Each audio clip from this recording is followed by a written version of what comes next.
लोकसभा चुनाव में 25 मई को छठवें फेज में हरियाणा में वोटिंग होगी। हरियाणा की 10 सीट पर एक साथ वोटिंग होगी।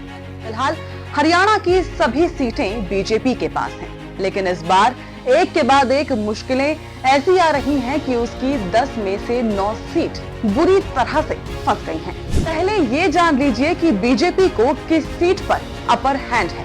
तो वो सीट है गुरुग्राम, हरियाणा की इकलौती सीट जहां बीजेपी को है अपर हैंड। गुरुग्राम से सांसद राव इंद्रजीत सिंह ने इस बार भी अपनी जमीनी पकड़ बनाए रखी है। हरियाणा में बीजेपी क्यों फंसी? हरियाणा में किसान आंदोलन ने बीजेपी को सबसे बुरी तरह से फंसा दिया। कई राज्यों से दिल्ली कूच करने वाले किसानों ने हरियाणा बॉर्डर पर ही डेरा डाला था। इसका असर हरियाणा के गांव-गांव में हुआ।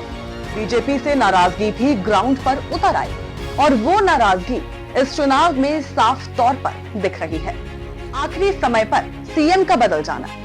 प्रधानमंत्री नरेंद्र मोदी एक दिन पहले हरियाणा के सीएम की तारीफ करते हैं, बताते हैं कि किस तरह वे खट्टर के साथ बाइक पर घूमा करते थे और अगले दिन ही खट्टर बदल दिए जाते हैं। इसके बाद नायब सिंह सैनी को सीएम बना दिया गया, लेकिन इसका असर असफल सरकार के रूप में गया। लोगों ने इसे सरकार की असफलता के तौर पर देखा। जातियों में बढ़ता राज्य। हरियाणा के लोगों का कहना है कि राज्य कभी भी इस तरह जातियों में नहीं बटा था। ओबीसी की इतनी जातियों का जिक्र नहीं होता था। जाट और गुर्जरों की लड़ाई इस तरह जमीन पर नहीं थी।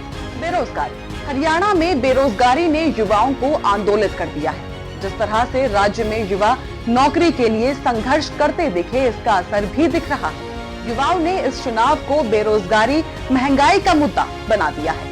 एमएसपी, मिनिमम सपोर्ट प्राइस का मुद्दा जिन राज्यों ने प्रमुखता से उठाया था, उसमें हरियाणा भी एक था। अब जिस तरह से चुनाव में किसानों ने एक बार फिर इस मांग को उठाया है, उससे बीजेपी बुरी तरह से घिरी है।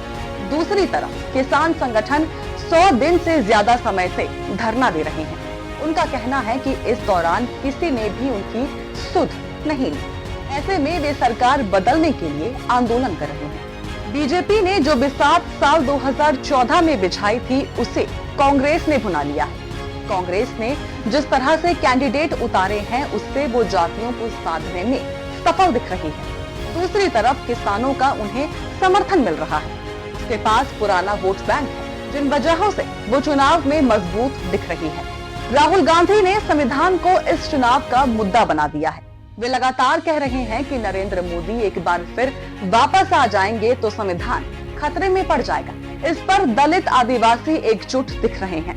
ये मैसेज काफी ग्राउंड तक गया है, जिसका नुकसान बीजेपी को उठाना पड़ रहा है।